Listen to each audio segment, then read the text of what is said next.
نحمده ونصلي على رسوله الكريم أما بعد فأعوذ بالله من الشيطان الرجيم بسم الله الرحمن الرحيم رب اشرح لي صدري ويسر لي أمري واحلل عقدة من لساني يفقه قولي رب زدني علما اللهم فقهنا في الدين اللهم انفعنا بما علمتنا وعلمنا ما ينفعنا وزدنا علما آمین۔ آج ہماری کلاس کا آغاز ہو رہا ہے سورہ فاتحہ کے ساتھ۔ لاسٹ کلاس میں ہم نے اپنی جرنی سٹارٹ کی تھی، انٹروڈکشن سٹارٹ کیا تھا کہ قرآن پاک پڑھنا اور سمجھنا کیوں ضروری ہے۔ تو قرآن کی سب سے پہلی سورت سورہ فاتحہ، اس کے بارے میں ڈسکشن کریں گے۔ اس سے پہلے ہم تھوڑا سا ریویژن کریں گے۔ سب سے پہلا پوائنٹ جو لاسٹ کلاس میں ہم نے ڈسکس کیے تھے کہ علم سیکھنا ہر مسلمان پر فرض ہے۔ سو لو یور علم، جو بھی علم آپ حاصل کر رہے ہیں، اور علم سے مراد تھا علم نافع، بینیفیشیل نالج، جو عمل پر لے آئے، جو ہمارے ایکشنز کو بہتر کرے۔ تو اسی لیے ہر مسلمان پر فرض ہے کہ وہ علم حاصل کرے جو اس کو دونوں جہان میں فائدہ دے۔ صرف اس جہان کا علم یا اس جہان کی ڈگریز نہیں، وہ علم جو دوسرے جہان میں بھی ہمیں ہائر پوزیشنز اور ہائر ڈگریز اچیو کروائے گا۔ پھر سیکنڈ پوائنٹ تھا قرآن سے اللہ تعالیٰ کی معرفت اور زندگی کا مقصد پتہ چلتا ہے۔ سو ویلیو یور ورک، اپنے ٹائم کو جو آپ نے نکالا ہے یا انشاءاللہ تعالیٰ آگے نکالیں گے، اس کی بہت زیادہ ویلیو کریں، اور یہ نہ سوچیں کہ اس وقت میں ہم کچھ اور کر سکتے تھے۔ کیوں؟ کیونکہ ہمیں اللہ کی معرفت حاصل ہو رہی ہے اور اپنی زندگی کا مقصد پتہ چل رہا ہے، اور یہی انسان کی زندگی کا معراج ہے کہ اسے پتہ چل جائے کہ اللہ رب العزت اس سے چاہتا کیا ہے اور وہ اپنی زندگی کس طرح گزارے۔ تھرڈ پوائنٹ، کل قبر میں کون سی چیزیں ہمارا ساتھ دینے والی ہیں۔ سو ڈونٹ میک اٹ لیس پرائیورٹائزڈ، ایسا نہ ہو کہ باقی کی چیزیں اتنا اوور پاور کر جائیں کہ صرف انہی کے بارے میں سوچتے رہیں اور زندگی ایسے ہی کٹتی چلی جائے اور ہماری آنکھ تب کھلے جب بہت لیٹ ہو چکا ہو۔ اسی لیے ان چیزوں پہ دھیان دیں جو قبر میں ہمارے ساتھ ہوں گی۔ جیسے اس حدیث میں تھا نا، 3 چیزیں ہی ہوتی ہیں جو مومن کے ساتھ رہتی ہیں، باقی تمام چیزیں، تمام رابطے اس کے ختم ہو جاتے ہیں۔ فورتھ پوائنٹ، جس سے اللہ سبحانہ و تعالیٰ بھلائی کا ارادہ رکھتا ہے، یا جیسے ہم نے پڑھا تھا جسے اللہ سبحانہ و تعالیٰ چاہتا ہے اسے دین کی سمجھ دے دیتا ہے، یعنی اس کو سمجھ آنے لگتا ہے کہ اسے اپنی لائف کے ساتھ کرنا کیا ہے، اسے کس طرح دین کی خدمت کرنی ہے اور اپنی زندگی کو کیسے گزارنا ہے۔ ففتھ پوائنٹ، شیطان کے وسوسوں سے اور ڈسٹریکشن سے ان کا مقابلہ کرنا ہوتا ہے۔ اس کے لیے اللہ سبحانہ و تعالیٰ سے بہت بہت دعا کرنی ہوتی ہے کہ اللہ تعالیٰ ہمیں فرم کر دے، ہمارے قدموں کو جما دے، تاکہ ہم بھٹکے نہ اور ہم گمراہی پہ نہ چلے جائیں۔ ایک بار جو ہم نے قدم رکھ دیا ہے، آگے بڑھا دیا ہے، اس کے بعد اب واپس گمراہی پر نہ چلے جائیں۔ پھر اس کے بعد پوائنٹ، جو بھی سیکھا ہے اسے اپنے پیاروں کے ساتھ شیئر کرنا ہے۔ کوئی بھی ایک اچھی بات جو آپ نے سیکھی ہو اسے دوسروں تک ضرور پہنچائیں۔ جتنا آپ کو سمجھ میں آیا ہے اور آپ نے اس کو آتھینٹیکیٹ کر لیا ہے، آپ کو پتہ ہے کہ ہاں یہ صحیح حدیث سے ثابت ہے اور قرآن کا یہی مفہوم ہے، تو اس کو آپ ضرور دوسروں سے شیئر کریں، تاکہ ان کے اجر میں بھی آپ کا حصہ ہو، اور کسی اور کی آخرت کو سنوارنے سے بڑھ کر اور کوئی بھلائی نہیں ہے جو ہم اپنوں کے ساتھ کر سکتے ہیں۔ نیت صرف اور صرف اللہ سبحانہ و تعالیٰ کے لیے ہی خالص کرنی ہے۔ جو بھی علم سیکھنا ہے یا عمل کی بہتری کے لیے ہم یہاں آئے ہیں، یا اگر ہم اپنا قرآن کا مطالعہ کرتے ہیں یا کسی بھی قرآن کلاس سے جڑتے ہیں، تو نیت صرف اور صرف اللہ سبحانہ و تعالیٰ کی رضا ہونی چاہیے، کسی بھی اور مقصد کے لیے نہیں۔ باقی تمام مقصد باطل ہیں۔ پھر غور سے بات سننی ہے، انڈیوائیڈڈ اٹینشن کے ساتھ۔ جس وقت قرآن پڑھا جا رہا ہوتا ہے تو اس وقت کسی اور کام میں مشغول نہیں ہونا چاہیے، یہ قرآن کی بے ادبی ہوتی ہے۔ اسی لیے سارے کام سائڈ رکھیں، یا تھوڑی دیر کے لیے اپنے وقت میں سے اس کے لیے ٹائم نکالیں، اس کے بعد باقی سارے پینڈنگ کام کر لیں۔ پھر لاسٹ میں علم لے کر ہی اٹھنا ہے اور اسے فوراً اپلائی کرنا ہے۔ جو بھی آپ کے سمجھ میں آیا ہے بس یہ سمجھ لیں کہ اس کو فوراً اپلائی کرنا ہے، کیونکہ وہی علم محفوظ رہ جاتا ہے جو ہمارے عمل میں آ جاتا ہے۔ اور اگر نہیں سمجھ میں آیا ہے تو چین نہیں لینا ہے، اسکپ نہیں کرنا، آگے نہیں بڑھنا ہے جب تک کہ وہ بات عمل میں نہ آ جائے۔ اس سے یہ ایک بات اور بہت اہم سامنے آتی ہے کہ جس طرح سے ہم قرآن کا مطالعہ کر رہے ہیں الحمدللہ ڈیٹیل کے ساتھ، کہ ایک ورڈ پہ ہم غور کر کر کے اس کو سمجھ کے قرآن کی ڈیپ میننگ سمجھ رہے ہیں۔ اب یہ بھی ہو سکتا ہے کہ ہمارا ارادہ ہو کہ ہم پورا قرآن ترجمے کے ساتھ پڑھ لیں، بے شک بہت اچھی فیلنگ ہے، بہت اچھا جذبہ ہے، اور مبارکباد ہو ان جذبوں پر جو کہ اللہ تعالیٰ کی بات اور اللہ تعالیٰ کے کلام کو سمجھنا چاہ رہے ہیں۔ لیکن جس طرح ہم سب کو معلوم ہے کہ قرآن 23 سال میں نازل ہوا ہے، اللہ سبحانہ و تعالیٰ چاہتے تو صحابہ سے بڑھ کر کون تھا اللہ سے پیار کرنے والا؟ اللہ تعالیٰ تمام قرآن ایک ساتھ نازل کر دیتے۔ اس طرح انسان کے اوپر ایک بوجھ پڑ جاتا، کیونکہ کس وقت میں کون سی آیت کو کیسے امپلیمنٹ کرنا ہے بہت مشکل ہو جاتا۔ اسی لیے جتنا جتنا ہمارے سامنے آتا ہے اسے فوراً فوراً عمل میں لائیں، اس کے بعد آگے بڑھتے چلے جائیں۔ انشاءاللہ تعالیٰ جب وہ ہماری پریکٹس میں آ جائے گا تو ہم قرآن کے ساتھ ہی اٹھیں گے بیٹھیں گے۔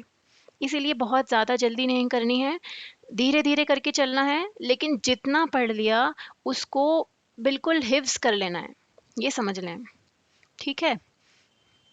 اب دیکھیں کون سا علم فائدہ دیتا ہے، یہ میرا سوال ہے آپ لوگوں سے، جیسے ہم نے ڈسکس کیا تھا، کون سا علم فائدہ دیتا ہے ہم کو؟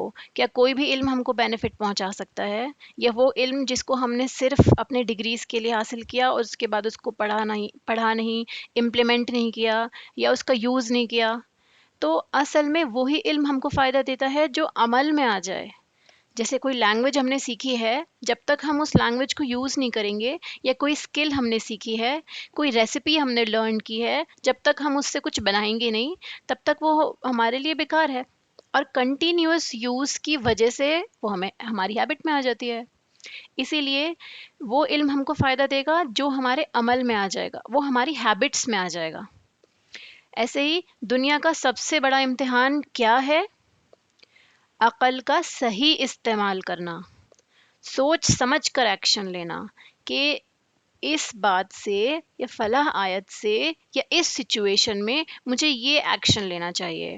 تو اس وقت آپ کی عقل کا امتحان ہو رہا ہوتا ہے کہ اس کو کس طرح استعمال کیا، کیا اپنی خود غرضی پر سیلفش ہو کے استعمال کیا، یا اللہ کی مخلوق کی بھلائی کے لیے اسے استعمال کیا۔ ایسے ہی اس کا فائدہ دیکھنا ہے کہ ہمیں فوری طور پر فائدہ مل رہا ہے اس ایکشن کا، یا ہمیں آخرت کے دن اس کا فائدہ ملنے والا ہے۔ تو مومن وہ ہوتا ہے جو آخرت پر نظر رکھتا ہے، وہ دنیا کے قریبی فائدوں کے لیے اور جلد ختم ہونے والے فائدوں کے لیے اپنی آخرت کو برباد نہیں کرتا۔ اسی طرح کامیاب انسان کون ہوتا ہے؟ وہ جو بیلنس لائف جیتا ہے۔ بیلنس لائف سے مراد ہے کہ اس کی زندگی معتدل ہوتی ہے، اس کی جسمانی صحت، اس کی مینٹل صحت، اس کی اسپریچول صحت، اس کی ایموشنل سٹیٹ، یا اس کا سوسائٹی کے ساتھ ریلیشن، ان تمام چیزوں میں اس کو ایک ہارمنی ہوتی ہے، وہ سکون سے ہوتا ہے۔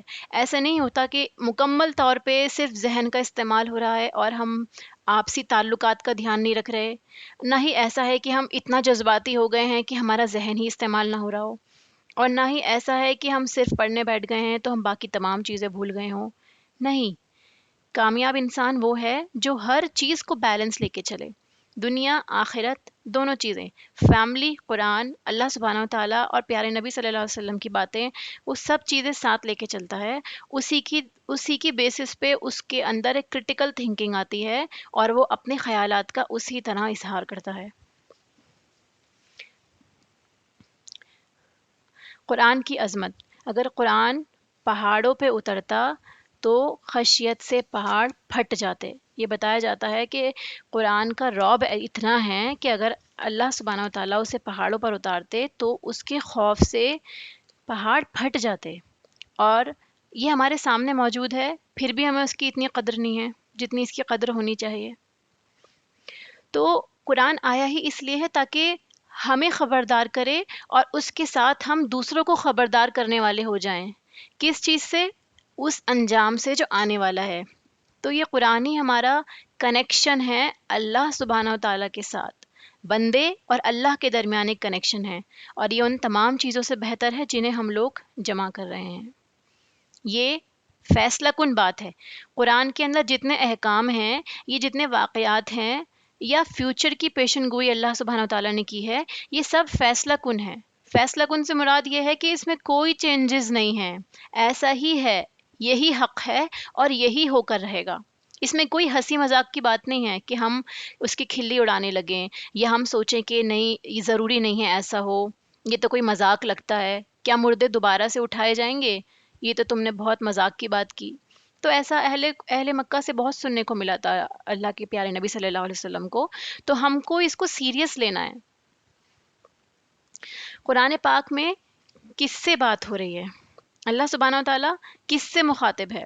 جیسے ہم پڑھتے ہیں نا قرآن میں قل یا ایھا الکافرون، یا بیچ بیچ میں ہم آیات میں پڑھیں گے قل، تو وہ قل کا کیا مطلب ہے؟ اللہ سبحانہ و تعالیٰ فرما رہے ہیں کہہ دیجئے۔ تو کس سے کہا جا رہا ہے؟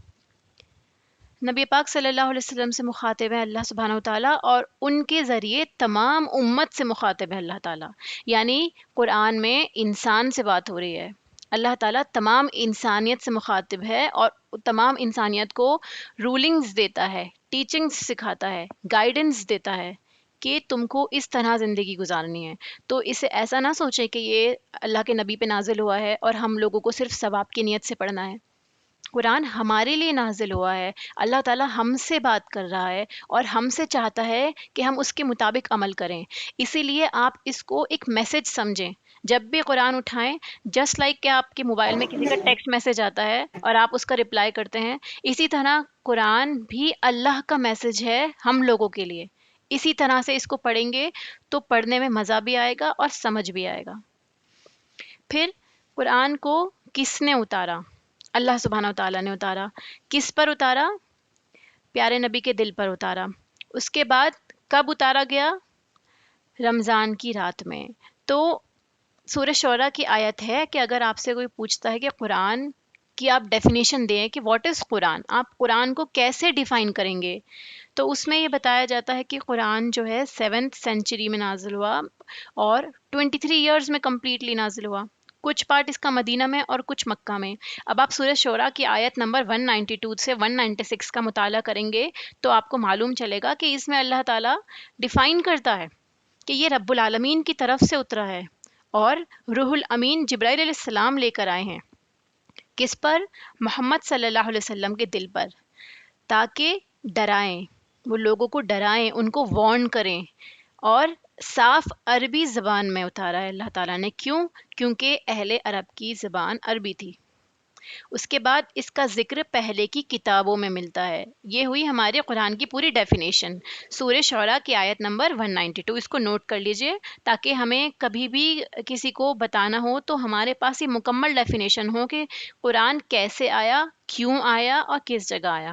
پھر یہ بتایا کہ اس کا ذکر پہلے کی کتابوں میں ہے، تو سوال اٹھتا ہے کہ پچھلی آسمانی کتابوں کے ہوتے ہوئے قرآن پاک کی کیا ضرورت پڑی؟ کیوں اللہ تعالیٰ نے قرآن نازل کیا جبکہ پچھلی آسمانی تینوں کتابیں موجود تھیں؟ تو اس کا جواب یہ ہوتا ہے کہ ان کتابوں میں تحریف ہو گئی ہے، چینجز کر دیے گئے ہیں، لوگوں نے خود ساختہ عقیدے گھڑ لیے ہیں، اس کے اندر اپنے حساب سے باتیں ڈال دی ہیں، تو وہ اب خالص آسمانی نہیں رہا، اس میں محض اللہ کا کلام نہیں ہے، اس میں لوگوں کی انٹرفیرنس شامل ہے۔ تو اسی لیے قرآن کے بارے میں کہا جاتا ہے لا ریب فیہ، اس میں کوئی شک نہیں ہے کہ یہ ہدایت ہے متقین کے لیے۔ اس کا مطلب قرآن پاک کی حفاظت خود اللہ سبحانہ و تعالیٰ کر رہے ہیں اور اس میں کسی طرح کی کوئی چینجز نہیں ہیں۔ پھر اس کے بعد ہے، پہلے یہ ڈسکس کرتے ہیں کہ قرآن کو معجزہ کہا جاتا ہے۔ کیوں؟ کیونکہ باقی آسمانی کتابوں میں بہت چینجز ہو گئے، قرآن میں چینجز نہیں ہوئے۔ اس کی کیا دلیل ہے؟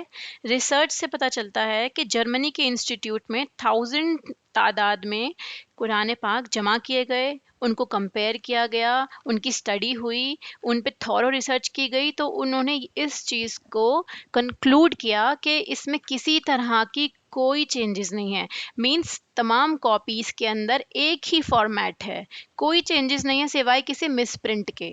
یعنی ایسا نہیں ہے کہ کسی قرآن میں تو کوئی بات لکھی ہو اور دوسرے میں کچھ اور لکھ دیا گیا ہو۔ ایسا بالکل نہیں تھا. یہ قرآن کا اپنا معجزہ ہے کہ اس کے اندر کسی طرح کی کوئی چینجز نہیں ہوئے ہیں. اس کے علاوہ سیکنڈ پروف دیا جاتا ہے کہ 1500 سال پہلے جب یہ قرآن نازل ہوا اس وقت تو کوئی بھی فیلڈ موجود نہیں تھی، نہ فزکس کی، نہ بایولوجی کی، نہ جیولوجی کی، نہ ایسٹرولوجی کی. جیسے قرآن میں یہ سارے مضمون ہم کو ملتے ہیں، یہ سارے فیکٹس جو قرآن میں موجود ہیں، اس وقت کس نے یہ سب پڑھایا؟ اللہ کے نبی صلی اللہ علیہ وسلم کو. تو کوئی تو ایسا تھا جس نے دنیا بنائی ہے یا جس کو ان تمام چیزوں کی نالج تھی جو ہم آج تک اسٹڈی کر رہے ہیں، جو سائنٹسٹ ان چیزوں کو ڈسکور کر رہے ہیں. تو اس وقت محمد صلی اللہ علیہ وسلم کو یہ تمام چیزیں کیسے پتہ چلیں؟ اس سے یہ پتہ چلتا ہے کہ یہ واقعی معجزہ ہے، اللہ سبحانہ و تعالیٰ نے اس کو خود آسمان سے اتارا ہے. تیسرا پروف یہ ملتا ہے کہ جس زبان میں نازل ہوئی ہے وہ آج تک تبدیل نہیں ہوئی. باقی زبانیں ہیں، ٹائم ٹو ٹائم جیسے ہسٹری ایوالو کرتی ہے، نئی تہذیب آتی ہے تو پرانی مٹ جاتی ہے. ایسے کتنی ہی زبانیں ہوں گی پہلے جو استعمال ہوتی تھیں لیکن آج کے زمانے میں وہ بالکل مٹ گئی ہیں. لیکن عربی زبان ایسی ہے جو تب سے لے کے اللہ سبحانہ و تعالیٰ نے آج تک پریزرو کر رکھی ہے اور قرآن کی زبان وہی ہے. پھر یہ پوائنٹ کہ اس کو لاکھوں کروڑوں حفاظ کے ذریعے اللہ تعالیٰ نے اس کی حفاظت کی ہے. یعنی یہ ایسی کتاب ہے واحد جس کو میکسیمم نمبر آف پیپل، ان لوگوں نے اس کو حفظ کیا ہوا ہے اول سے آخر تک، جو ایسا کسی کتاب کے بارے میں نہیں ملتا کہ کتنے کروڑس آف پیپلز ہیں جو اس کو یاد کر لیتے ہیں. پھر اگلی بات اٹھتی ہے کہ قرآن پاک کو جمع کیسے کیا گیا؟ کیونکہ آپ صلی اللہ علیہ وسلم کے پاس آلویز کاتب موجود رہتے تھے. کاتب رائٹر، کاتب وحی. جیسے ہی وحی نازل ہوتی تھی اللہ کے نبی صلی اللہ علیہ وسلم اس کو لکھوا لیا کرتے تھے. اس زمانے میں بہت کم لوگ تھے جن کو لکھنا آتا تھا. جیسے آج تو الحمدللہ ہم میں سے بچہ بھی لکھنا جانتا ہے، اس وقت بہت کم لوگوں کو لکھنا آتا تھا. انفیکٹ پیارے نبی صلی اللہ علیہ وسلم کو بھی لکھنا نہیں آتا تھا. تو اللہ کے نبی اس وقت بلاتے تھے صحابہ کو اور فوراً وہ آیات لکھ لی جاتی تھیں. اب پیپر اور پینسل یا رجسٹرز وغیرہ کچھ بھی موجود نہیں تھا اس وقت.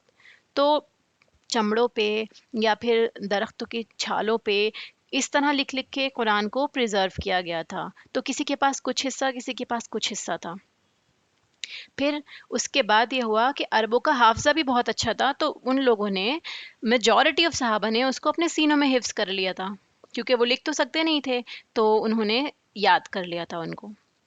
تو اس کی ترتیب کس طرح سے ہوئی کہ قرآن 632 AD میں مکمل ہوا نازل ہونا، اور اسی سال محمد صلی اللہ علیہ وسلم کی وفات ہوئی. اس کا مطلب یہ ہے کہ اب اس کے آگے فردر کوئی وحی نہیں آئے گی، یعنی قرآن مکمل ہو چکا ہے.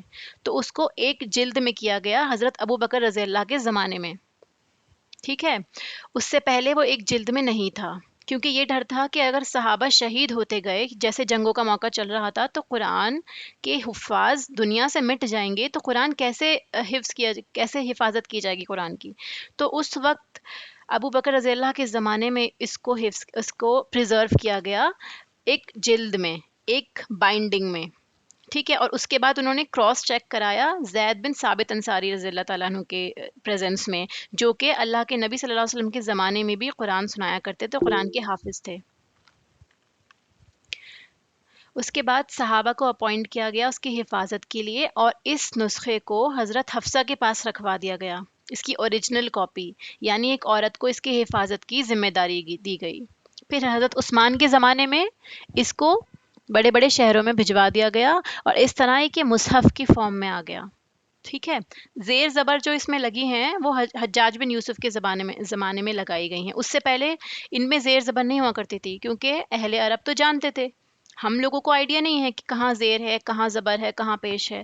تو یہ حجاج بن یوسف کے زمانے میں لگوائی گئیں. اس کے بعد ان کی کیلیگرافی ہوئی، ان کو بیوٹیفل فارم میں لکھ کے پریزرو کیا گیا، آڈیو ریکارڈنگز ہوئیں ان کی. تو قرآن کو اس طرح سے بعد میں پریزرو کیا گیا، اور کرنٹلی پرنٹنگ پریس مدینہ کی ملک فہد کمپلیکس کے تھرو ان کی کروڑ کی تعداد میں ان کی بائنڈنگز ساری دنیا میں بھیجی جاتی ہیں. تو اس طرح یہ بتایا جا رہا ہے، بتانے کا مقصد ہے کہ ہر ایک نے اپنا کنٹریبیوشن دیا. تو ہمارا کیا کنٹریبیوشن ہے؟ ہم کس طرح سے قرآن کی حفاظت کر سکتے ہیں؟ زیادہ سے زیادہ اس کو سمجھ کے، عمل کر کے، اور اپنی جنریشنز میں آگے پہنچا کر. پھر ایک سوال یہ اٹھتا ہے کہ کیا قرآن کو قرآن پاک کو سمجھنا مشکل ہے؟ کیا ہمارے اور آپ کے بس میں نہیں ہے قرآن کو سمجھنا؟ کیا ہمارے لیے اتنا مشکل ہے کہ ہم صرف عربی میں ہی پڑھیں اس کو؟ ایسا بالکل نہیں ہے، کیونکہ اللہ سبحانہ وتعالیٰ فرماتے ہیں وَلَقَدْ يَسَّرْنَا الْقُرْآنَ لِلذِّكْرِ فَهَلْ مِن مُدَّكِرٍ، کہ اللہ تعالیٰ نے تو قرآن کو آسان کیا ہے، کیا کوئی ہے اس کو سمجھنے والا، اس کو پڑھنے والا؟ اسی لیے اللہ تعالیٰ کے اس کلام کو سمجھ کے پڑھنے کی کوشش کریں گے انشاءاللہ، تاکہ اپنی زندگی میں اس کو امپلیمنٹ کر سکیں۔ دیکھیں، قرآن پاک کو پڑھنے کا ایک ادب ہے، وہ ادب کیا ہے؟ سب سے پہلے خاموشی اور مکمل توجہ کے ساتھ جب بھی قرآن پڑھا جا رہا ہے تو بالکل سائلنٹ ہونا ہے اور انڈیوائڈڈ اٹینشن کے ساتھ۔ اس کے بعد سننا ہے، یعنی ایسا نہ ہو کہ ہمارے کان کہیں اور ہو اور ہماری پریزنس صرف اس کے سامنے موجود ہو، یا ہماری پریزنس ہو صرف کلاس میں۔ ایسے ہی جب آپ اپنا قرآن کا مطالعہ کر رہے ہو تب بھی آپ اگر آڈیو لگاتے ہیں تو آپ اس کو دھیان سے سنیں، یا آپ کسی کا لیکچر لگاتے ہیں تو اسے دھیان سے سنیں، اس کے بعد اس کو سمجھیں۔ ٹھیک ہے، اچھے سے سمجھنا ہے، عقل سے کام لینا ہے۔ جس طرح ہم دنیا کے مشکل سے مشکل سبجیکٹ سمجھتے ہیں، اسی طرح ہم قرآن کو سمجھنا ہے، پھر بولنا ہے، ایکسپریس کرنا ہے، لوگوں تک پہنچانا ہے، اس کو آپس میں شیئر کرنا ہے، اتنا عام کر دینا ہے کہ آپس میں جب بھی بات ہو تو قرآن کے بارے میں بات ہو، اسی کے حساب سے ہماری زندگی چلے۔ پھر لاسٹ میں لکھنا ہے، جب بھی کوئی امپورٹنٹ بات ہو یا کوئی نوٹ کرنے کی بات ہو یا کوئی یاد رکھنے کی بات ہو، اس کو لکھنے کی ہیبٹ بنائیں، کیونکہ میموری کے اندر بہت ساری چیزیں سیف نہیں رہ سکتی ہیں، نئی چیز آتی ہے تو پرانی بیک میں چلی جاتی ہے۔ اس طرح اگر ہم لکھتے ہیں تو ہمارے سامنے نوٹس کی فارم میں موجود ہوتا ہے، جس طرح میرے سامنے نوٹس کی فارم میں موجود ہے، اور الحمدللہ مجھے پڑھانے میں بہت آسانی ہے۔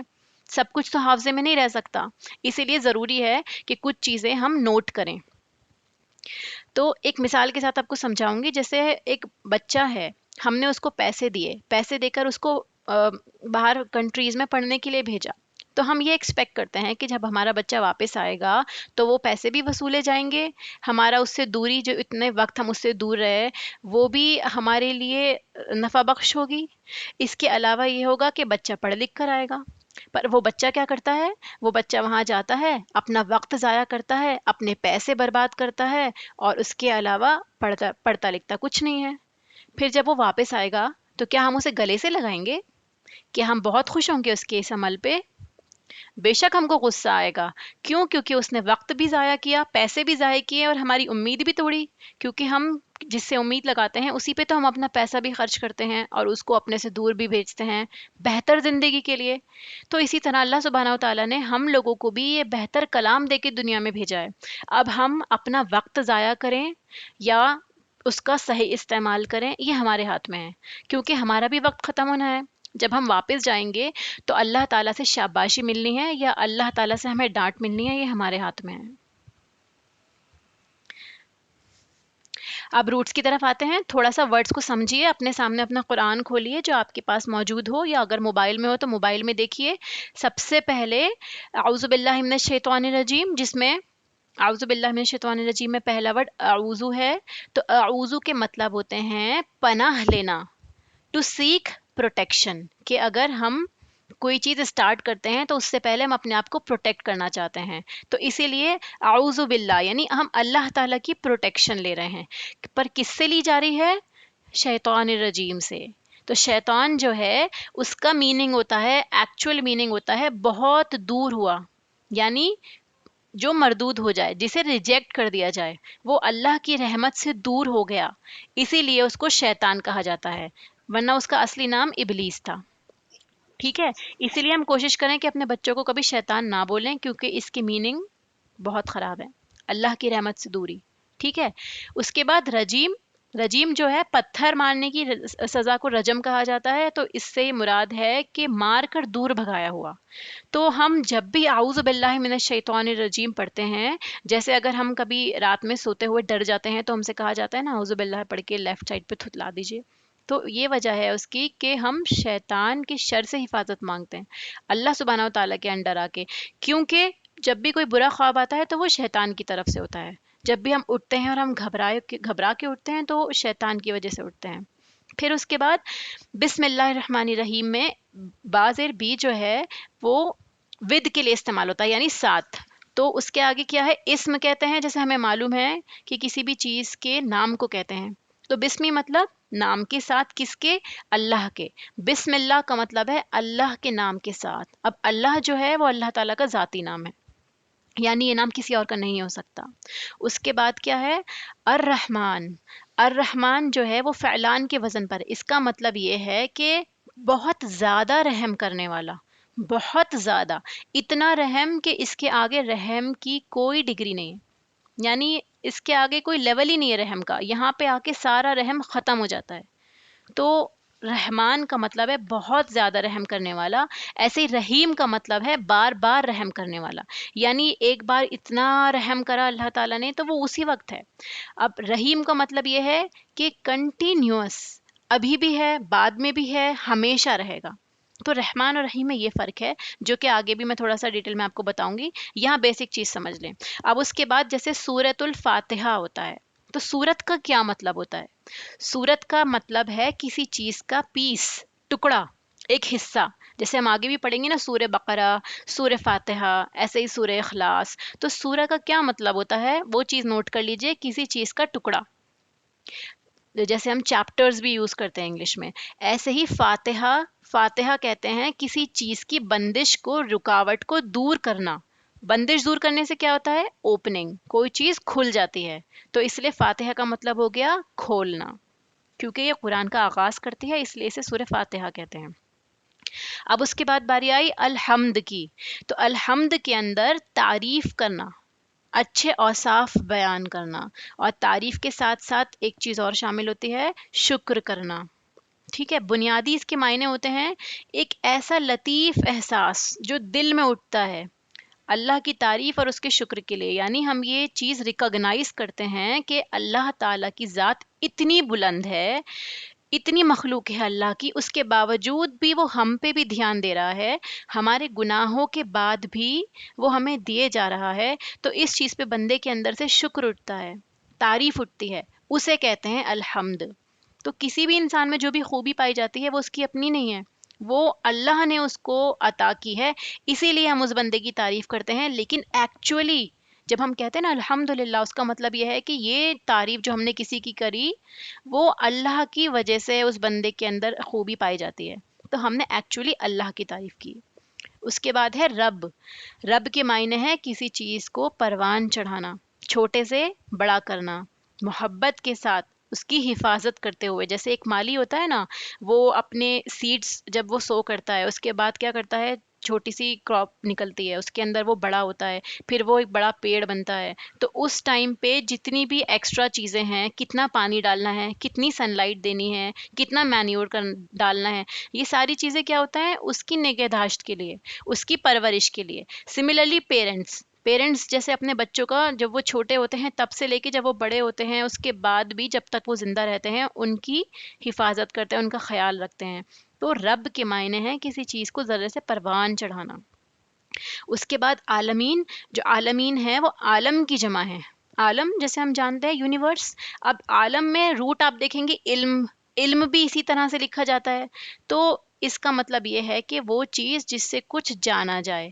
عالم وہ چیز ہوتی ہے جس سے کچھ جانا جائے، یعنی ہم عالم کے ذریعے اللہ سبحانہ و تعالیٰ کو پہچانتے ہیں کہ ہاں کوئی بنانے والا ہے جس نے یہ سب بنایا ہے. پھر آتا ہے مالک. مالک کہتے ہیں بادشاہ کو، ہم نے سب سنا ہوگا، یہ بہت کامن ہے، سب سن چکے ہیں. سرپرست ہے ہمارا، یا جو قابو کرتا ہے ہر چیز کو. ایسے ہی یوم کہتے ہیں دن کو، یعنی آفتاب کے بعد، غروب آفتاب کے بعد مینس مغرب کے بعد سے اگلے دن کے غروب ہونے تک، ایک مغرب سے لے کے نیکسٹ ڈے کے مغرب تک، وہ ایک یوم کہلاتا ہے، ایک دن کہلاتا ہے. ایسے ہی اس کے بعد کہتے ہیں دین. مالک یوم الدین. دین جو ہے یہ بدلے کے لیے استعمال ہوتا ہے، یعنی جزا یا سزا، کسی بھی چیز کا ریوارڈ ملنا. تو یہ جو یوم الدین ہے، اگر آپ اس کو کمبائن لکھنا چاہیں تو یہ قیامت کے دن میں کے بارے میں بات ہو رہی ہے. کیوں؟ کیونکہ اسی دن ہمیں جزا اور سزا ملنی ہے. ایسے ہی عبادت. عبادت جو ہے جیسے آگے آ رہا ہے نا ایاک نعبدو، تو ایاک کا مطلب ہوتا ہے اونلی یورس، صرف اللہ کے لیے. تو نعبدو عبادت سے بنا ہے. اب عبادت کے اندر کیا معنی آتے ہیں؟ جھکنا، عاجزی اختیار کرنا، خضو مطلب دب جانا کسی کے آگے. ایسے ہی ایسی عاجزی جس میں ہمیں جو چیز ہمیں جھکا دے محبت کے ساتھ. تو یہ ساری چیزیں عبادت کے اندر آتی ہیں. انتہائی خضوع یعنی آپ انتہائی عاجزی کے ساتھ ہیں کسی کے آگے، لیکن ایٹ دی سیم ٹائم آپ اس سے محبت کرتے ہیں، اسی لیے آپ اس کے سامنے عاجز ہیں کہ آپ اس کو ہرٹ نہیں کر سکتے. یہ عبادت کا مطلب ہے. صرف یہ عبادت نہیں ہے کہ ہم جو بتایا گیا ہے صرف اسے پڑھ رہے ہیں. نہیں، پڑھنا تو ہے، لیکن یہ پڑھنا، نماز ادا کرنا، روزے رکھنا، یہ کسی چیز کی نشانی ہے. یہ اس بات کی نشانی ہے کہ ہاں ہمیں اللہ سے محبت ہے اور ہم نے اپنے گھٹنے اللہ کے آگے ٹیک دیے، تو جو اللہ ہم سے چاہتا ہے ہمیں وہ کرنا ہے. یہ عبادت کا مطلب ہے. اس کے بعد ایاک نستعین. نستعین کا مطلب ہے، اس کا روٹ ہے آن، عین واو نون. اس کا مطلب ہے کسی سے مدد مانگنا، آپ کسی سے ہیلپ مانگ رہے ہیں کسی چیز کے لیے. پھر اہدنا میں روٹ ہے ہدایت. ہدایت جو ہوتا ہے وہ کسی کو لطف و کرم کے ساتھ گائیڈ کرنا. یعنی آپ سے کوئی راستہ پوچھتا ہے تو آپ اس کو جھڑک کر جواب دیتے ہیں، یا یہ بولتے ہیں کہ آگے سے الٹا ہاتھ پہ چلے جانا، پھر سیدھا چلے جانا، پھر آگے ویسے چلے جانا. تو آپ کو آدھی بات سمجھ میں آئے گی، آدھی بات نہیں سمجھ میں آئے گی، مے بھی بتانے والا اس وقت غصے میں ہو. تو یہ ہدایت جو ہے اس کے اندر لطف و کرم کے ساتھ، محبت کے ساتھ گائیڈ کرنا ہے، اور ایسے گائیڈ کرنا کہ آپ کو سمجھ میں آ جائے. تو 3 امپورٹنٹ پوائنٹس ہوتے ہیں ہدایت کے اندر، جس کو ہم نوٹ کر لیں. راستہ دکھانا، پھر اس پر چلانا، اور منزل تک پہنچانا. یعنی پہلے آپ کو دکھایا جائے گا کہ آپ کو یہاں جانا ہے، اس کے بعد آپ کو چلانے میں ہیلپ ہوگی. کیوں؟ کیونکہ راستہ مشکل بھی ہو سکتا ہے، اور بے شک جنت جانے کا راستہ کانٹوں سے بھرا ہے. تو اس پہ چلنے کے لیے ہمت چاہیے، حوصلہ چاہیے، پلس لائٹ چاہیے، ریسورسز چاہیے. وہ سب چیزیں ہدایت کے اندر آ رہی ہیں. ایٹ دی لاسٹ چل تو ہم رہے ہیں، لیکن ہم منزل پہ پہنچیں گے یا نہیں، وی ڈونٹ نو. تو اس کے اندر یہ مفہوم بھی آتا ہے کہ ہمیں منزل تک پہنچا، کہ جو منزل ہم ڈھونڈ رہے ہیں، جس کے لیے ہم نکلے ہیں، اللہ سبحانہ و تعالیٰ ہمیں وہاں تک پہنچائیے. تو آپ یہ دیکھیے ہدایت کے اندر یہ ساری چیزیں محفوظ ہیں. اور ہم جب کسی سے بولتے ہیں نا کہ اللہ سے ہمارے لیے ہدایت کی دعا کریں، اب یہ دیکھیے کہ ہدایت کا ورڈ اتنا خوبصورت ہے کہ اگر ہم خود اللہ سے مانگیں گے تو اس کا کتنا ایفیکٹ ہوگا کہ اللہ تعالیٰ ہم آپ سے راستہ مانگ رہے ہیں، ہمیں راستے پہ چلنا ہے، تو آپ ہمیں گائیڈ کیجئے. اسی لیے جب بھی نماز میں پڑھیں تو اس ورڈ پہ ضرور ضرور غور کریں کہ ہم اللہ تعالیٰ سے دعا کر رہے ہیں. پھر اس کے بعد ہے اہدنا الصراط المستقیم. تو صراط جو ہے وہ راستے کے لیے استعمال ہوتا ہے، وہ راستہ جس پر بہت دھیان سے چلا جائے. جیسے ہم نے سنا ہوگا پل صراط. تو پل صراط کیا ہے؟ بال سے زیادہ باریک، تلوار سے زیادہ تیز. تو اس پہ ہم کیسے چلیں گے؟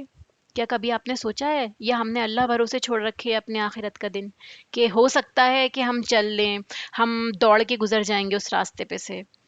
تو اس وقت تو کوئی میریکل نہیں ہونا. اس وقت صرف اور صرف ہمیں ہمارے کیے کا بدلہ ملنا ہے. جو دنیا میں ہم نے اپنی زندگی گزاری، اسی کے مطابق ہمیں آخرت کے دن ساری چیزوں کا معاملہ ہوگا، ہمارے سامنے وہی چیزیں آئیں گی. تو سمجھنے کی بات یہ ہے کہ جو دنیا میں زندگی ایسے گزارتا ہے جیسے اللہ نے کہی ہے، یعنی صراط مستقیم پہ، اس سیدھے راستے پہ جو اللہ نے بتایا ہے، وہی بندہ پل صراط کراس کرنے میں آسانی پائے گا. اسی بندے کے لیے آسانی ہوگی کہ اس وقت وہ اس اندھیری پل صراط کو کراس کرے جس پہ کوئی لائٹ نہیں ہے، بالکل ڈارک اندھیرا. اور آپ سوئی ڈھونڈنے کی کوشش کریے اپنے روم میں، کیسے آپ کو وہ سوئی نظر آ جائے گی؟ تو آپ کو بال تو بہت دور کی بات ہے، سوئی بھی نظر نہیں آئے گی. تو بال آپ کے سامنے بچھا ہوا ہے اور آپ کو اس پہ سے دوڑ کر جنت میں جانا ہے، اور اس کے نیچے جہنم بچھی ہوئی ہے.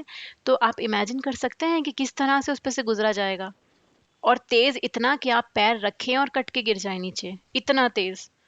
تو بندے اپنے اعمال کے حساب سے ہی پل صراط سے گزر پائیں گے.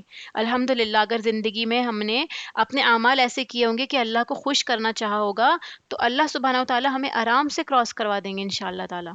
تو اس چیز پہ نظر رکھیے کہ ہمیں ایک وہ پل صراط کراس کرنی ہے. تو اگر دنیا میں سیدھے راستے پہ چلنے میں مشکل آئے تو اپنے آپ کو یہ بول کے شانت کر دیں کہ پل صراط کراس کرنی ہے، یہاں کی مشکلیں کچھ بھی نہیں ہیں. اگر وہاں پہ ہمارا پیر پھسل گیا تو جہنم میں جا کے گریں گے سیدھا. پھر اس کے بعد کیا ورڈ ہے؟ مستقیم. مستقیم کے اندر روٹ ہے قوم، یا آپ نے سنا ہوگا قوما، قیام کرنا، قائم کرنا، یہ ساری چیزیں اس سے ہے سیدھا کھڑا ہونا، ٹھیک ہے، بیلنسڈ چیز جو ہوتی ہے، نہ کوئی چیز بہت زیادہ ہے، نہ کوئی افراط ہے، نہ تفریط، یعنی وہ چیز جو بالکل سیدھی ہے، گائیڈڈ ہے. تو صراط مستقیم وہ سیدھا راستہ جو اللہ تعالیٰ نے بتا دیا. صراط الذین وہ راستہ انعمت علیہم، انعمت میں روٹ ہے نعم، ہم نے سنا ہوگا انعام کہ اس کے بدلے آپ کو انعام ملے گا. وہ انعام کیا ہے، وہ احسان کیا ہے اللہ تعالیٰ کا، تو یہ ہم آگے پڑھیں گے. انعمت علیہم ان پر انعام جن پہ کیا اللہ نے، ان لوگوں کا راستہ. انعمت علیہم غیر المغضوبی، مغضوب غضب سے بنا ہے، غضب اردو میں استعمال ہوتا ہے غصے کے لیے. اور اس کے آگے ولضالین، ضالین کا مطلب کیا ہے، بھٹکا ہوا، جو اپنا راستہ بھٹک گیا. کوئی کچھ کہنا چاہتا ہے؟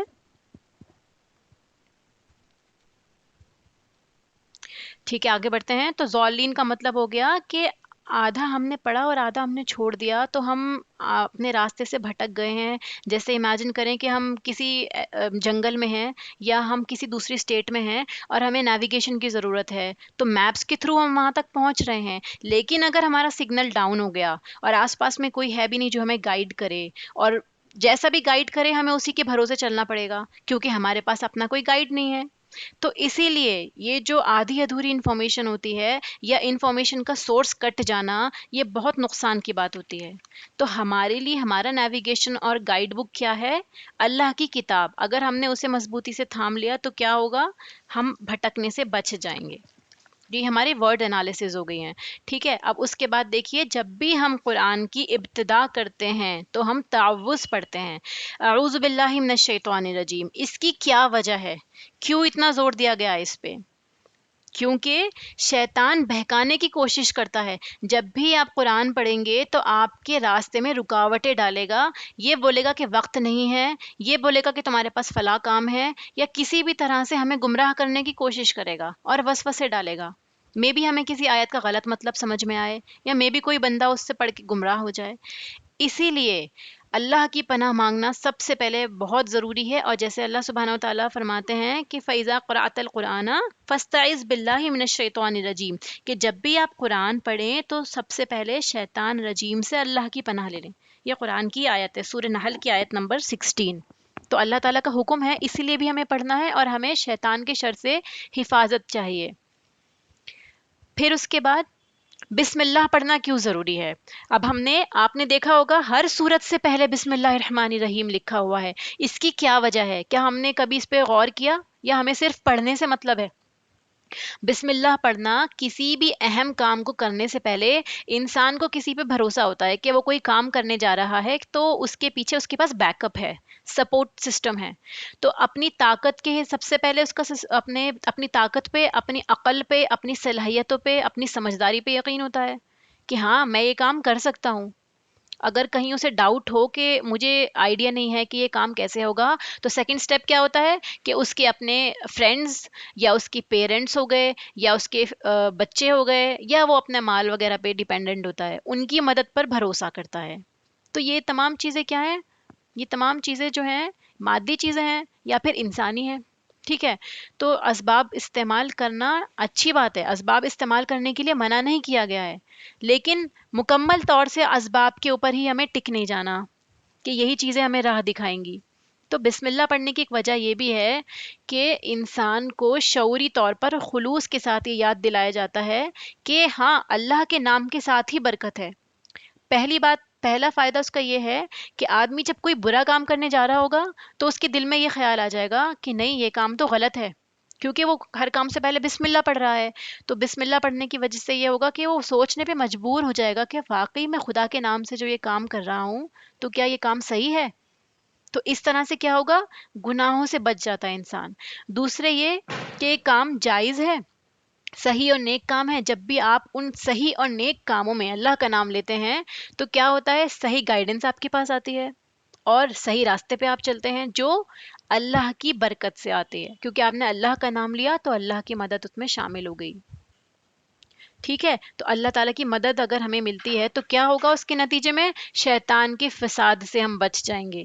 اور اللہ کا طریقہ یہی ہے کہ جب بندہ اس کی طرف توجہ کرتا ہے تو وہ بھی بندے کی طرف توجہ فرماتا ہے. ایسا نہیں ہے کہ ہمیں اللہ سے مدد چاہیے تو اللہ تعالیٰ اپنا رخ پھیر لے گا کہ تم اتنے گنہ گار ہو اور مجھے تمہارے اتنے گناہ ہیں اور مجھے تمہیں دینے میں کوئی انٹرسٹ نہیں ہے، نعوذ باللہ، جس طرح انسان کرتا ہے. تو اسی لیے اگر ہم کسی بھی کام سے پہلے بسم اللہ پڑھتے ہیں تو وہ ہمارے لیے فائدے مند ہوتی ہے بہت. اس کے بعد اب ہم پڑھتے ہیں الحمد. جب ہم الحمد کے ساتھ ابتدا کرتے ہیں تو جیسے ہم نے پہلے پڑھا سورہ فاتحہ ایک دعا ہے. یہ دعا ہوتی ہے جو بندہ اللہ سے مانگتا ہے. ٹھیک ہے، تو اس سے پہلے ہم ایک یہ چیز دیکھتے ہیں کہ اس کی احادیث میں کیا فضیلت آئی ہے. سورہ فاتحہ کی اتنی امپورٹنس کیا ہے کہ ہم اپنا پورا لیکچر اس پہ فوکس کر رہے ہیں، یا اللہ کے نبی نے اس کی کیا فضیلت بتائی ہے، کیوں یہ اتنی امپورٹنٹ ہے. تو یہ بتایا جاتا ہے کہ حضرت عبداللہ ابن عباس کی حدیث ہے، ایک دن جبرائیل علیہ السلام رسول اللہ صلی اللہ علیہ وسلم کے پاس بیٹھے ہوئے تھے کہ انہوں نے اپنے اوپر ایک زوردار آواز سنی. جب سر اٹھایا تو فرمایا کہ یہ آسمان کا ایک دروازہ کھلا ہے جو آج سے پہلے کبھی نہیں کھلا، اور یہ ایک فرشتہ ہے جو آج سے پہلے زمین پر کبھی نہیں اترا. اس نے سلام کیا اور 2 نوروں کی خوشخبری سنائی. وہ 2 نور کون سے ہیں؟ سورہ فاتحہ اور سورہ بقرہ کی آخری آیات. تو ان کے بارے میں خوشخبری دی گئی ہے کہ جب بھی آپ ان کی تلاوت کریں گے اور دعا مانگیں گے تو وہ طلب کردہ چیز آپ کو مل جائے گی، تو وہ دعا کے بدلے آپ کو وہ چیز مل جائے گی. ٹھیک ہے، تو یہ فضیلت ہے کہ جب بھی آپ دعا مانگیں گے سورہ فاتحہ کے ساتھ تو وہ قبول کر لی جائے گی. ایسے یہ بتایا جاتا ہے کہ سورہ فاتحہ جو ہے اللہ اور بندے کے بیچ میں کانورزیشن ہے، کہ جب ہم نماز پڑھنا شروع کرتے ہیں تو اللہ تعالیٰ کی حدیث ہے کہ میں نے نماز کو اپنے اور بندے کے درمیان تقسیم کر دیا ہے. اللہ کا نماز سے یہاں مراد کیا ہے؟ سورہ فاتحہ. آدھی میرے لیے ہے. آپ پلیز میوٹ کر دیجئے، مجھے بہت ڈسٹربنس ہو رہی ہے. جس کا بھی میوٹ آن ہے.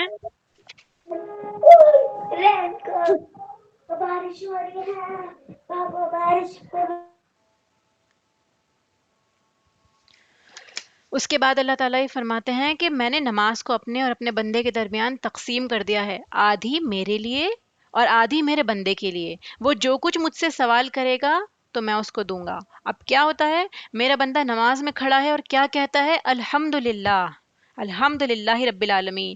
تو اللہ تعالیٰ کیا فرماتے ہیں؟ میرے بندے نے میری تعریف کی. پھر اس کے بعد بندہ کہتا ہے الرحمن الرحیم، تو اللہ تعالیٰ فرماتا ہے کہ میرے بندے نے میری ثنا بیان کی. پھر مالک یوم الدین جب بندہ پڑھتا ہے تو اللہ تعالیٰ فرماتا ہے میرے بندے نے میری بزرگی بیان کی. تو اس کے بعد جب ہم ایاک نعبد و ایاک نستعین کہتے ہیں، یعنی اس سے پہلے ہم نے اللہ تعالیٰ کو اتنا کنونس کیا، تو اب اللہ تعالیٰ فرماتے ہیں کہ میرے بندے اور میرے درمیان یہ دعا مشترک ہے. کیا؟ اس کے بعد جو بھی آپ مانگتے ہیں باقی حصہ وہ بندے کی طرف سے اللہ تعالیٰ کے آگے فریاد ہے. جو آگے کی دعائیں ہیں نا کہ اللہ تعالیٰ ہم کو سیدھا راستہ دکھا. کیوں؟ کیونکہ کوئی بھی چیز جو بندہ مانگے، کوئی بھی نعمت اس دنیا میں جو انسان اللہ تعالیٰ سے مانگ سکتا ہے، اس میں سب سے بڑی نعمت کیا ہے؟ نعمت ہدایت، وہ گائیڈنس جو ہمیں دونوں جہان میں کامیابی عطا کرے. تو اسی لیے اس کے آگے سب سے پہلے کیا مانگا بندے نے؟ اللہ تعالیٰ مجھ کو سیدھا راستہ دکھا. ٹھیک ہے، اس کے بعد یہ بتایا جاتا ہے کہ اس سورت کے کافی نام بتائے جاتے ہیں احادیث میں، جس میں یہ نام مینشن ہے. دیکھیں، ام القرآن، ام الکتاب، ماں کو کہتے ہیں. کیوں؟ کیونکہ یہ قرآن میں سب سے پہلے آتی ہے. سب سے پہلے ہماری پاس جو کمپائلیشن قرآن کا ہے اس میں سب سے پہلی صورت یہی ہے. پھر ام الکتاب، قرآن عظیم، کہ اس کو پورا قرآن کہا گیا ہے، یہ صورت اتنی امپورٹنٹ ہے. پھر الشفا کہا جاتا ہے اس کو. کیوں؟ کیونکہ اس کو پڑھنے سے شفا ملتی ہے. الرقیہ بھی کہا جاتا ہے کیونکہ ایک صحابی کو جب بچھو نے ڈسا تھا تو انہوں نے اسی دعا سے اس پہ دم کیا. تو آپ صلی اللہ علیہ وسلم نے کیا فرمایا کہ تجھے کس طرح معلوم ہوا کہ یہ دعا ہے، یہ دم ہے؟ یہ صحیح بخاری کی حدیث ہے کہ اس کو دم الرقیہ بھی کہا جاتا ہے، کہ جب بھی آپ کی باڈی میں کہیں پہ بھی درد ہو یا کسی اور کے ہو تو آپ کیا کریں، اس کے باڈی پارٹ پہ جہاں پہ بھی درد ہے ہاتھ رکھیں اور سورہ فاتحہ پڑھ کے دم کر دیں. پھر اسے الکافیہ بھی کہا جاتا ہے. الکافیہ جیسے ہم سمجھتے ہیں کافی ہونے والی، یعنی اگر صرف یہ پڑھیں گے تو ہمارے لیے کافی ہے. ایسے ہی لاسٹ نام کیا ہے؟ سبا مسانی. سبا 7 کو کہتے ہیں اور مسانی سبا آیات، ہاں 7 کے لیے، مسانی آیات کے لیے ہو گیا. تو 7 ورسز، کیونکہ اس کے اندر 7 ورسز ہیں اس لیے اس کا نام سبا مسانی ہے. اب الحمد کے اندر تعریف اور شکر دونوں چیزیں آ رہی ہیں، صرف ایک تعریف نہیں ہے. اس کو ہم ثنا اور مداح سے کیسے ڈفرینشیٹ کریں گے؟ دیکھیے، ثنا کے اندر آتی ہے کوئی ایسی تعریف جو بہت بڑھ چڑھ کر کی جائے، ٹھیک ہے، لیکن اس میں آپ شکر نہیں کرتے. شکر کا مطلب یہ ہے کہ آپ اندر سے یہ بھی فیل کر رہے ہیں کہ ہاں مجھے یہ چیز چاہیے تھی اور آپ نے مجھے دی، آئی ایم ویری تھینک فل. اور تعریف مطلب کہ آپ اس بندے کی تعریف کر رہے ہیں کہ ہاں آپ بہت اچھے ہیں اس لیے آپ نے مجھے دی. ثنا کے اندر کیا ہے؟ صرف بڑھ چڑھ کر تعریف ہے، اس میں شکر نہیں ہے. ایسے ہی مدح جو ہوتی ہے عربی زبان میں مطلب تعریف کے لیے تینوں ورڈز یوز کیے جاتے ہیں. تو بتانے کا مقصد یہ ہے کہ حمد کے اندر تعریف اور شکر دونوں لفظ ہیں. مدح کے اندر نارمل تعریف ہے، جیسے آپ کی کسی کی تعریف کرنے کی نیت نہیں ہوتی اور آپ ان انٹینشنلی بول دیتے ہیں. کوئی آپ سے پوچھتا ہے کہ آپ میں کیسی لگ رہی ہوں اور آپ کا دھیان کہیں اور ہے، آپ بولتے ہیں ہاں بہت اچھی لگ رہی ہو، یا آپ نے کیسا پکایا ہے، بہت اچھا پکایا ہے. وہ ان انٹینشنل چیز ہو گئی ہے، وہ مدح میں چلی جائے گی. یعنی وہ نارمل تعریف ہے، اگر انٹینشنل بھی ہے تو نارمل. لیکن جو تعریف کے ساتھ شکر ہے وہ حمد کے اندر آتی ہے. اب رب کون ہوتا ہے؟ رب سے ہم کیا سمجھتے ہیں؟ رب وہ ہوتا ہے جو مالک ہوتا ہے، آقا ہوتا ہے، ٹھیک ہے. اس کے کچھ میننگز بتائے گئے ہیں. مالک ہے، مربی ہے جو پرورش کرتا ہے، منعم ہے جو انعام دیتا ہے. یعنی ہم ڈیزرو نہیں کرتے، اس کے باوجود ہمیں انعام مل رہا ہے. ایک بات ہوتی ہے جس میں آپ کو سیلری مل رہی ہے کچھ کام کرنے کے نتیجے میں، لیکن انعام ہم کو کیوں ملتا ہے؟ کہ سامنے والا ہم سے خوش ہو کے ہمیں کوئی انعام دے. تو اللہ سبحانہ و تعالیٰ منعم ہے کہ ہمارے گناہوں کے باوجود بھی ہم سے نعمتیں روک نہیں رہا اور ہمیں اور دیے جا رہا ہے. تو اللہ کی ذات اتنی بڑی ہے. پھر قیوم، قیوم کا مطلب یہ ہے جو ہمیں تھامے ہوئے ہے. کبھی ایسا نہیں ہوتا کہ ہم بولیں کہ ہمارا تو کوئی نہیں ہے اور ہمیں اتنی پریشانی ہے، ہمیں کون بچائے گا. ہمیں معلوم ہوتا ہے کہ ہمارا اللہ ہمارے ساتھ ہے. ایسے ہی سید، سید جو ہے وہ لیڈر کے لیے استعمال ہوتا ہے، یعنی فرما رواں، حاکم آپ کا. تو یہ سارے معنی اللہ سبحانہ تعالیٰ کے لیے استعمال ہوتے ہیں. اس کے بعد دیکھیے ہاؤ مینی عالمینس، الحمد للہ رب العالمین. کتنے عالم ہیں؟ عالم ارواح بھی ہے، ایسے ہی عالم انس بھی ہے، یعنی انسانوں کا، جناتوں کا، فرشتوں کا. تو عالمین کے اندر یہ جو عالمین یا نون لگا ہے، عالم کی جمع عوالم بھی ہوتی ہے. عالمین استعمال کرنے کی وجہ یہ ہے کہ عالمین کے لاسٹ میں جو یا نون لگا ہے وہ صرف عقل والوں کے لیے استعمال ہوتا ہے. یعنی عربی کے قاعدے کے حساب سے جن کے اندر عقل ہوتی ہے ان کے لیے یہ استعمال کیا جاتا ہے یا نون. تو یا نون یہاں پہ اس لیے استعمال کیا، اللہ تعالیٰ ہمارے ساتھ کنیکشن دکھانا چاہتا ہے کہ ہاں عالم تو سارے ہیں لیکن عالمین لا کے عقل والوں کے لیے خاص کیا گیا. اور عقل والے کون کون ہوتے ہیں؟ جنات، فرشتے اور انسان. تو یہاں اللہ تعالیٰ نے اپنی جن و انس سے یہ کنیکشن دکھایا ہے کہ ہاں میں تمہارا رب ہوں اور سارے عالم کا رب ہوں. اللہ تعالیٰ ہم سے کنیکشن جوڑنا چاہتا ہے. تو اس کے بیسس پہ عالمین کی ڈویژن کتنی ہوگی؟ ایک ہوں گے جو سیدھے راستے پر ہیں، ایک ہیں کہ جو بھٹک گئے ہیں، اور ایک ہیں جو مغضوب علیہم، یعنی جان بوجھ کے ان کو معلوم ہے کہ ان کے پاس علم ہے اس کے باوجود وہ اس پہ عمل نہیں کرتے. اب دیکھیے الرحمن اور الرحیم میں جیسے میں نے پیچھے ڈسکس کیا، رحمان کے اندر کیا آتا ہے؟ کثرت آتی ہے، بہت زیادہ، بہت تعداد میں رحم. ایسے ہی لیکن وہ عارضی رحم ہوتا ہے، یعنی ٹیمپرری، پریزنٹ سچویشن کے لیے. آپ کے سامنے کوئی سچویشن آئے اور آپ سے کوئی بولے کہ یہ بندہ بہت ایماندار ہے اور بہت نیک ہے اور آپ کو ضرورت ہو اسی وقت اس کی ایمانداری کی، تو آپ یہی بولیں گے اس سے کہ ہاں مجھے ابھی چاہیے، ابھی کرنٹلی ضرورت ہے. تو رحمان کے اندر یہ ہے کہ بہت زیادہ رحم، اور ابھی ابھی جیسے آپ دعا مانگے نا اللہ تعالیٰ سے یا رحمان، تو آپ یہ فیل کریں کہ آپ پوری رحمت کو اللہ تعالیٰ کی متوجہ کر رہے ہیں اور آپ کو ابھی ابھی چاہیے. آپ کسی سچویشن میں سٹک ہیں، آپ اللہ کا نام لیں، یا رحمان میری مدد فرما. تو ابھی ابھی آپ کے پاس جو رحمت آتی ہے اللہ تعالیٰ کی، وہ رحمان کے اندر اس کا میننگ چھپا ہوا ہے. رحیم کے اندر ہے کہ آپ کو ابھی ابھی کے علاوہ بعد میں بھی ملے گی، ہمیشہ ملے گی اور بہت زیادہ ملے گی.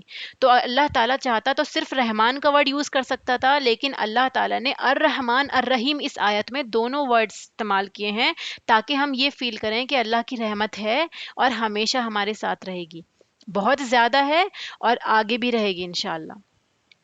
پھر دیکھیں اس کے بعد آتا ہے مالک یوم الدین.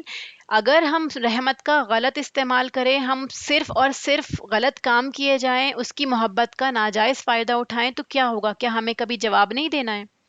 کیا وہ بچے جن کو بہت محبت ملتی ہے ان کو کوئی ٹوکنے والا نہیں ہوتا؟ کیا وہ بچے اسپوائل نہیں ہو جاتے، بگڑ نہیں جاتے؟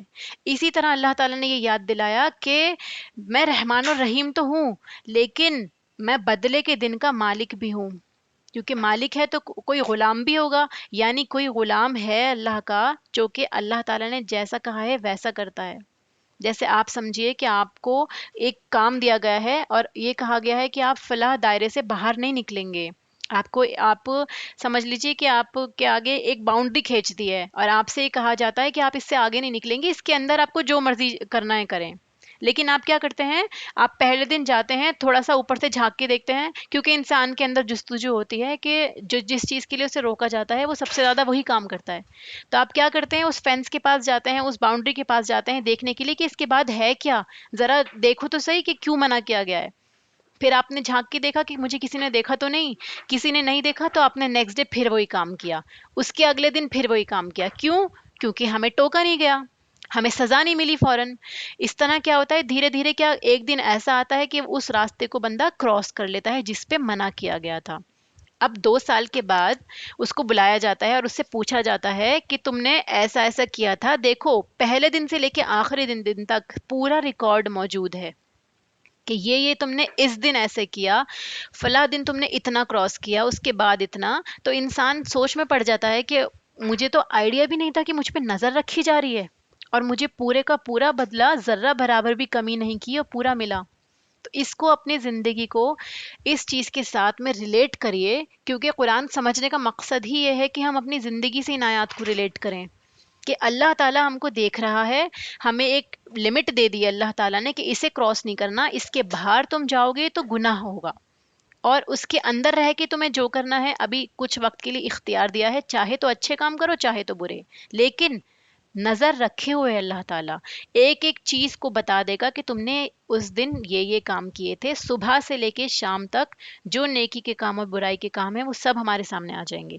تو مالکی یوم الدین کہنے کا مطلب یہ ہے کہ اس دن ہر چیز سامنے آ جائے گی، چھوٹی سے چھوٹی، بڑی سے بڑی چیز، سب اللہ تعالیٰ سامنے لا کے رکھ دے گا۔ کوئی چیز ایسی نہیں ہوگی جو ہم یہ کہہ سکیں کہ ہاں ہم نے یہ کام نہیں کیا تھا، کیونکہ ہم نے وہ تمام کام کیے ہوئے ہوں گے جو اس دن ہمارے سامنے آئیں گے۔ اس کے بعد ایاک نعبد و ایاک نستعین، جیسے ہم نے بتایا عبادت کے اندر تینوں لفظ موجود ہیں، یعنی پرستش کرنا، ٹھیک ہے، ایک منٹ، عبادت کے اندر تینوں لفظ موجود ہیں، کون کون سے ہیں؟ کسی کی عبادت کرنا یعنی پرستش کرنا، پوجا کرنا، پھر اطاعت اور فرما برداری بھی اس میں آتا ہے، اور اس کے بعد کیا ہے؟ بندگی اور غلامی۔ جی کچھ کہنا چاہتے ہیں آپ؟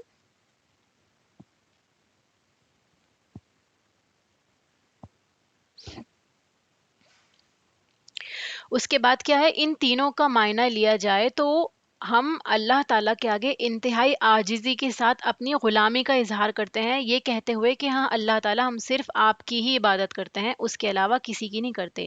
اب سوال یہ اٹھتا ہے کہ ہم نعبدو کا کہہ سکتے تھے، عربی کے قاعدے کے حساب سے اگر ہم بولتے ہیں نا کہ ہم اللہ تعالیٰ آپ کی عبادت کرتے ہیں تو اس کے لیے نعبدو کا لفظ بھی استعمال ہو سکتا تھا، لیکن یہ لفظ جو آیا ہے ایاک نعبد و ایاک نستعین، تو اس بات پہ غور کیجئے، ایاک کے نیچے نوٹ کر لیجئے، اس کا مطلب ہوتا ہے صرف تیری عبادت کرتے ہیں، صرف تیری، اونلی اینڈ اونلی یورس، ٹھیک ہے، اینڈ صرف تجھ ہی سے مدد مانگتے ہیں۔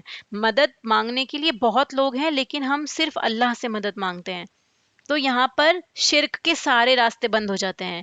اب سوال اٹھتا ہے کہ ہم یہ کہتے ہیں کہ ڈاکٹر کے پاس نہیں جائیں گے کیا ہم اپنا علاج نہیں کرائیں گے اگر ہم صرف اللہ اللہ کرتے رہیں، صرف دعا کرتے رہیں؟ تو اس کا جواب یہ ہے کہ ہمیں اسباب اختیار کرنے ہیں، ڈاکٹر کی مدد لینی ہے، اپنے لوگوں کی آس پاس کی مدد لینی ہے، لیکن اتنا ڈیپینڈنٹ نہیں ہونا کہ یہی کریں گے تو ہمارا کام ہوگا، ادروائز ہمارا کام نہیں ہوگا۔ اگر ہمارے باس نے ہم کو جاب دی یا پروموشن دیا تو ہی ہوگا، اگر اس نے ہمیں نکال دیا، نماز کے لیے ہمیں اپنا ٹائم مانگا اس نے ہمیں نکال دیا، تو ہمیں کچھ نہیں ملے گا، ہماری جاب چھوٹ جائے گی، ہم بیکار ہو جائیں گے۔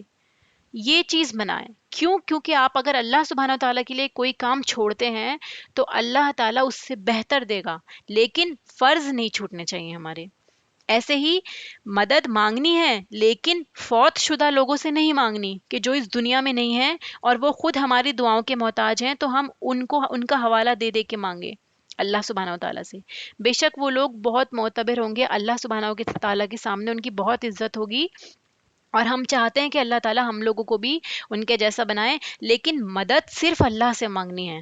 یہ شرک کے اندر چلا جاتا ہے، کیونکہ اللہ تعالیٰ کی ذات اور صفات ایسی ہے کہ اس میں اللہ تعالیٰ کو کسی کے ساتھ شرک پسند نہیں ہے، شرک کی معافی نہیں ہے. اگر شرک کے حال میں ہی ہم فوت ہوتے ہیں تو ہم جہنم میں جائیں گے، پھر ہمارے لیے جنت کا کوئی ٹھکانہ نہیں ہے.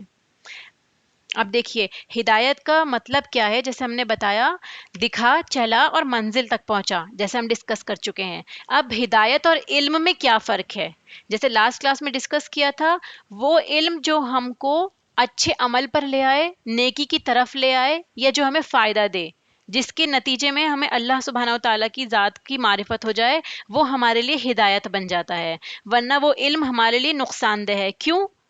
کیونکہ اللہ تعالیٰ کل ہم سے پوچھے گا کہ میرے بندو تمہارے سامنے علم تھا، قرآن تھا، لیکن تم نے عمل نہیں کیا، تو وہ ہمارے لیے حجت بن جائے گی الٹا، کہ اللہ تعالیٰ ہمارے سامنے تھا قرآن لیکن ہم نے عمل نہیں کیا، نہ دوسروں تک پہنچایا. اسی لیے ہدایت کے لیے ضروری ہے کہ ہمارے پاس علم نافع ہو.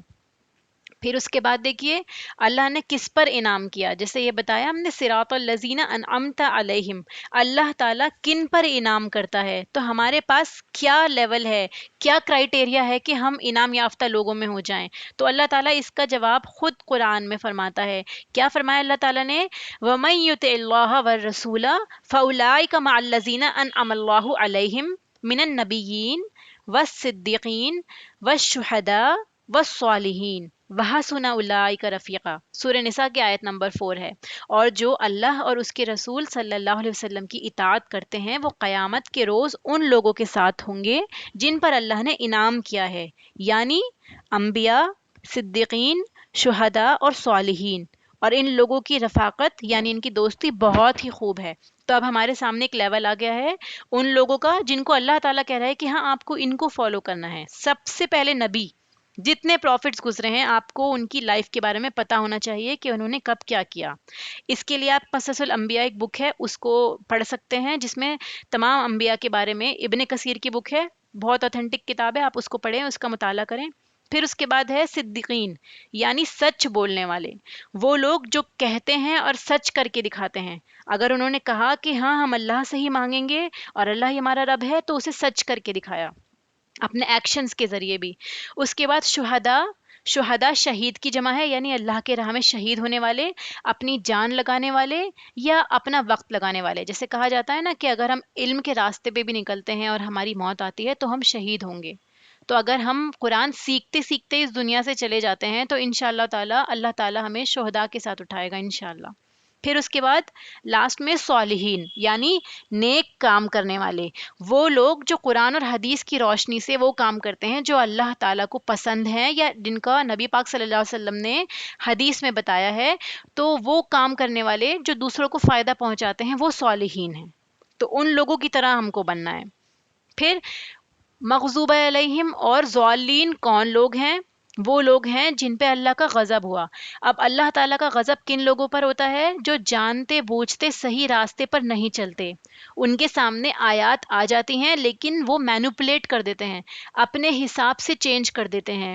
جیسے اگر ہمیں کوئی فنکشن اٹینڈ کرنا ہے اور ہمیں معلوم ہے کہ محفل ایسی ہے کہ بہت سارے رولز اللہ تعالیٰ کے وہاں توڑے جائیں گے، تو ہمارے پاس کیا تعویل ہوتی ہے؟ ہم اگلی بار سے کر لیں گے. یا ہمیں رشتے بھی تو نبھانے ہیں، ہمیں لوگوں کا بھی تو ساتھ دینا ہے، سوسائٹی میں بھی تو رہنا ہے.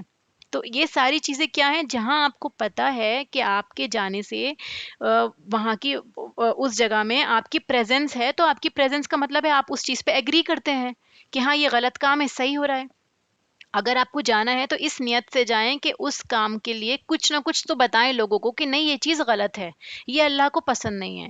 نہیں تو یہ ہے کہ کوشش کرے کہ نہ ہی جائیں، ہمارا کنٹریبیوشن کسی غلط کام میں نہ چلا جائے کہ کوئی ہمیں دیکھ کے یہ سمجھے کہ یہ بندہ تو یہ کام کر رہا ہے، اس کا مطلب یہ کام ٹھیک ہے. تو اسی لیے جانتے بوجھتے غلط کام کرنا اللہ تعالیٰ کے غصے کو بھڑکاتا ہے. اس کے بعد ضالین کون لوگ ہوتے ہیں؟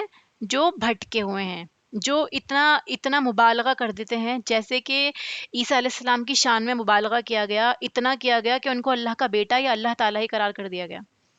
تو ہم لوگوں کو بھی اس اس غلو سے بچنا ہے کہ ہم اللہ کے نبی صلی اللہ علیہ وسلم کو اس مقام پر نہ پہنچا دے جہاں اللہ تعالیٰ ہیں، ہم ان کو ربوبیت پہ نہ پہنچا دے کہ ہمارے نبی تو ہماری دعائیں سن رہے ہیں اور اس کے علاوہ ان سے مانگ سکتے ہیں۔ کوئی ایسا کام نہیں کرنا جو صرف اللہ تعالیٰ کے لیے کیا جائے، عبادت کی کوئی فارم کسی کے لیے قبول نہیں ہے۔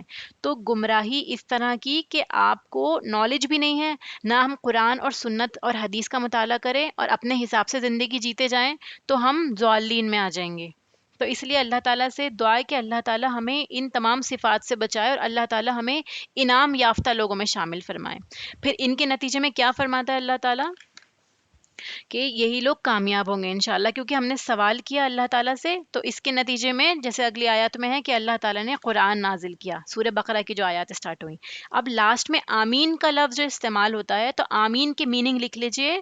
آمین کا مراد ہوتا ہے آمین سے اللہم استجب لنا، یعنی اے اللہ ہماری دعا قبول فرما لے۔